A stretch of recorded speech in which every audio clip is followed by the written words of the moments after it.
The mayor of Surfside said this morning that a collapse of this type isn't supposed to happen here because of our high building standards. So is there anything that can be determined so early in this investigation as to why this happened? News for Jax reporter Zach Lajway joins us live from downtown Jackson. You spoke with a developer and a structural engineer about our buildings here in Northeast Florida because, frankly, a lot of people do live in high rises here, Zach. Yes, Stacey, you're absolutely right. For some who live or work in high rises, you might be watching this unfold in Miami, but you're probably wondering about your building. Home to a few skyscrapers and several high rises, Jacksonville's skyline is a blend of historic buildings and those more modern. The Florida Life Insurance Company building that faces Laura Street was the original skyscraper in the state of Florida. It's only 12 floors high, but they consider that the earliest skyscraper. Builder and developer Steve Atkins is principal and managing director of Southeast Development Group, LLC. Atkins will soon preserve and rehab the Laura Street trio. He recently renovated the Barnett building, originally built in 1926. It's a steel frame building. Which, according to Atkins, this is common and the case for most tall structures in downtown Jacksonville.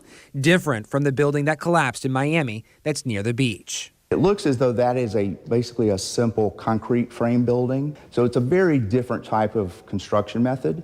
We don't know, obviously, what caused that collapse, and we shouldn't really speculate. We have different consultants who have expertise in reviewing the exterior skin, the interior structure. All of those things are, we even x-rayed through floors of the buildings to make sure that the conditions that you can't see are such that they meet the standard. For people who live in high rises, people who work in high rises, they might be concerned.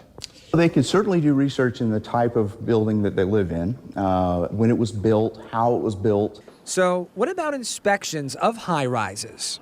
But that's just during the construction process. Unless required. Stephen McCorvey is a professional engineer and owner of Fortress Engineering Group. Every 3 years, commercial buildings like that are supposed to have their balconies structurally inspected.